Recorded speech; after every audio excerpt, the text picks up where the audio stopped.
জেদ আর ধৈর্য মানুষকে অনেক দূরে নিয়ে যেতে পারে। জেদ এমনই একটা জিনিস যেটা খারাপ মানুষকে ভালো করতে পারে, আবার জেদ এমনই একটা জিনিস যেটা ভালো মানুষকেও খারাপ করতে পারে। তবে জেদ যদি সৎ হয় তাহলে ধৈর্য ধরলে আর জেদটাকে পূরণ করার লক্ষ্যটা যদি আমাদের সঠিক হয় তাহলে কিন্তু অবশ্যই জেদটা একদিন পূরণ করা যায়। তবে তার জন্য কঠোর ধৈর্য রাখতে হবে, কঠোর ধৈর্যের প্রয়োজন। তেমনই আমার জীবনে জেদ আর ধৈর্যের পরীক্ষার একটা গল্প আজকে তোমাদের শোনাবো। তো চলো শুনতে থাকো আর ভিডিওটা একটু স্কিপ না করে দেখতে থাকো। নমস্কার বন্ধুরা, আমি দীপিকা রানাঘাটের ছোট্ট একটা গ্রাম থেকে রইল আমার নতুন আরও একটি ব্লগে তোমাদের অনেক স্বাগতম। আজকে মঙ্গলবার, তো আজকে সকাল সকাল ব্লগটা শুরু করে দিয়েছি। সকালে স্নান পুজোটা কিন্তু কমপ্লিট হয়ে গেছে, তারপর টুকটাক রান্নাবান্নাগুলোও সারছিলাম আর সবজি আনতে গেছিলাম। দেখতেই পেলে, তো আমরা তো গ্রামের মানুষ, তোমরা সবাই জানো গ্রামে কিন্তু অনেক ধরনের টাটকা টাটকা সবজি পাওয়া যায়, হরেক রকমের। আর একটা দাদা আছে, প্রদীপ দাদা, তো ও কিন্তু আমাদের পাড়ায় সবজি ফেরি করে বিক্রি করে। তো ওই দাদার কাছে একদম টাটকা ফ্রেশ সবজি পাওয়া যায়। তো ওই দাদার থেকে কিন্তু আমরা পুরো গোটা গ্রামের মানুষ সবজি কিনে থাকি। আর আমিও কিন্তু ওর কাছ থেকেই সকালবেলা সবজি নিয়ে এসেছিলাম, কারণ রান্নার কিছুই ছিল না। আজকে অন্বেষা ভাতও খায়নি, ও না খেয়েই কিন্তু পড়তে বেরিয়ে গেল। আর এদিকে দেখো, আমি রান্নাটা চাপিয়ে দিয়েছিলাম, ওই ভাত আর ডালটা চাপিয়েই কিন্তু সবজিটা আনতে গিয়েছিলাম। আর তার আগে কিন্তু বাসি কাজকর্ম সেরে স্নান করে পুজোটাও একবারে দিয়ে কমপ্লিট করে নিয়েছিলাম।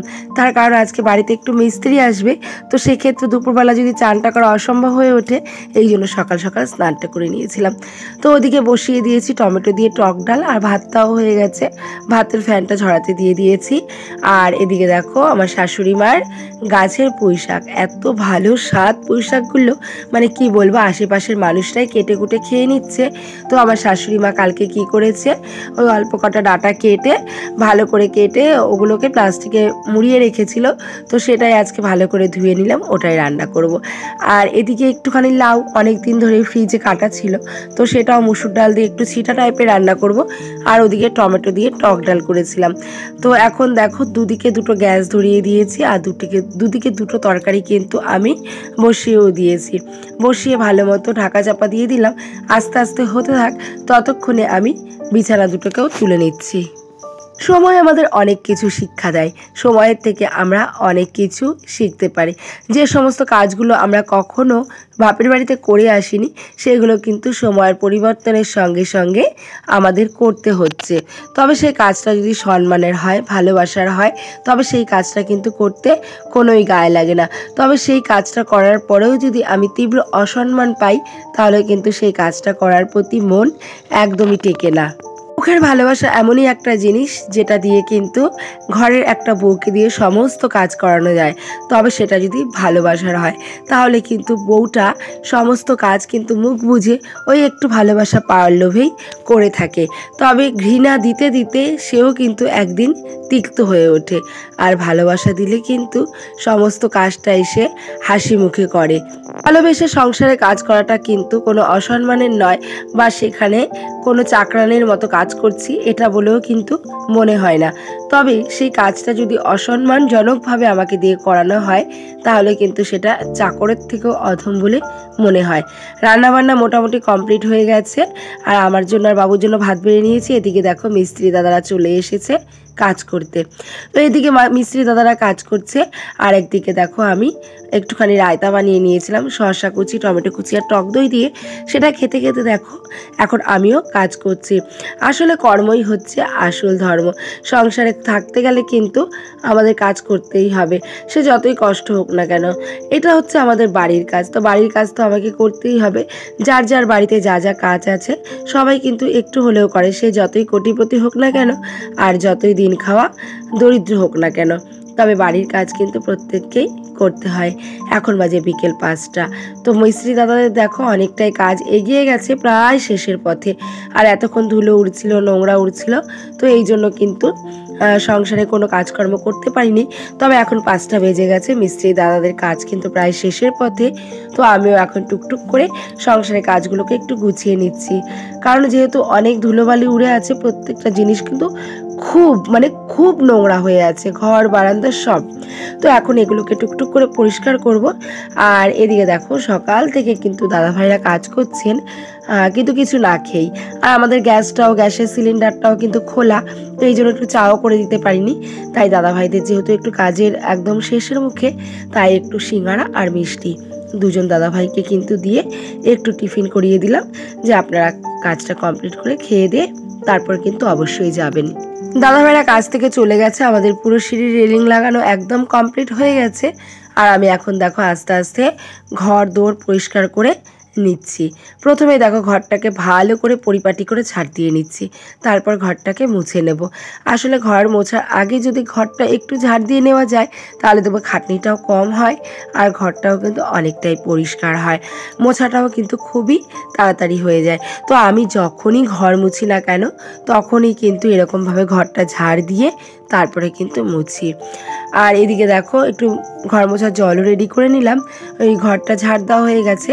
এখন ঘরগুলোকে কিন্তু আস্তে আস্তে মুছে নেব। শ্বশুরবাড়ি এমনই একটা জায়গা যেটা পৃথিবীর সব থেকে বড় বড় স্কুল, কলেজ, ইউনিভার্সিটিকেও কিন্তু হার মানিয়ে দাও।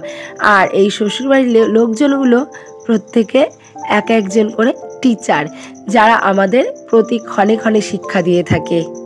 আর এই শ্বশুর বাড়ি নামক মহাবিশ্ববিদ্যালয় থেকে কিন্তু আমরা প্রতি ক্ষণে ক্ষণে শিক্ষা পেয়ে থাকি।